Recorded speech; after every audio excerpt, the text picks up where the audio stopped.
بسم اللہ الرحمن الرحیم۔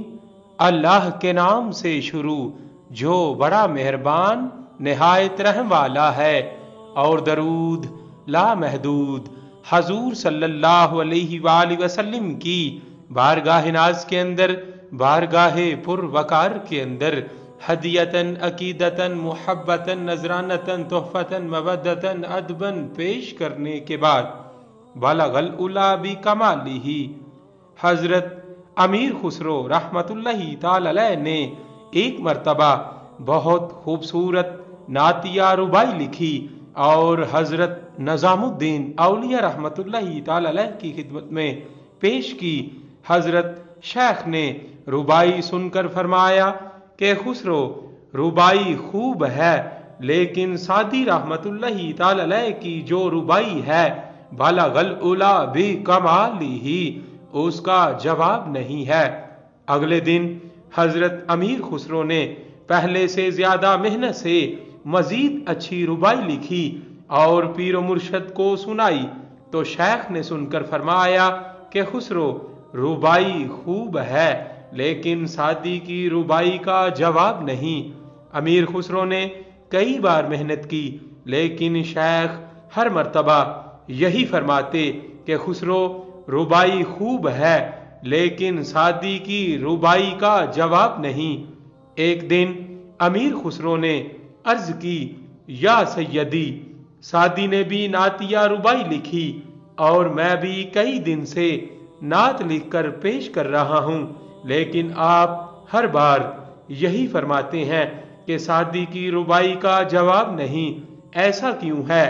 پیر و مرشد نے فرمایا، اچھا جاننا چاہتے ہو تو آج رات کے وقت آنا۔ چنانچہ امیر خسرو آدھی رات کے وقت حاضر خدمت ہوئے تو مرشد کو وظائف میں مشغول فرمایا۔ شیخ نے فرمایا، خسرو ادھر آؤ، میرے پاس آنکھیں بند کر کے بیٹھو اور دیکھو۔ مرشد کی توجہ ہوئی تو امیر خسرو نے دیکھا کہ دربار رسالت مآب صلی اللہ علیہ وآلہ وسلم سجا ہوا ہے، صحابہ کرام رضوان اللہ تعالی علیہم اجمعین اور ہزاروں اولیاء کرام موجود ہیں۔ شیخ سعدی بھی دربار میں موجود ہیں اور با ادب ہو کر پڑھ رہے ہیں، بالغ العلا بکمالہ کشف الدجی بجمالہ حسنت جمیع خصالہ صلو علیہ وآلہ۔ اور نبی کریم صلی اللہ علیہ وآلہ وسلم فرما رہے ہیں، سعدی پھر پڑھو۔ سعدی کہتے ہیں، لبیک یا رسول اللہ صلی اللہ علیہ وآلہ وسلم۔ ربائی ختم ہوئی تو نبی کریم صلی اللہ علیہ وآلہ وسلم نے فرمایا کہ سعدی پھر سے پڑھو۔ سعدی پھر پڑھنے لگ جاتے ہیں۔ یہ دیکھ کر امیر خسرو نے عرض کیا، یا سیدی، لکھتا تو میں بھی خوب ہوں، لیکن سعدی کی ربائی کا جواب نہیں، اور واقعی اس ربائی کا کوئی جواب نہیں ہے۔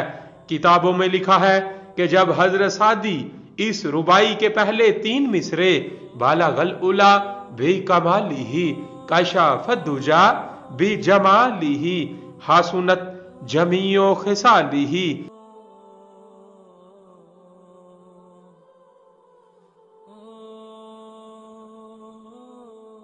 لکھ لیے تو چوتھا مصرع موزوں نہیں ہو پا رہا تھا۔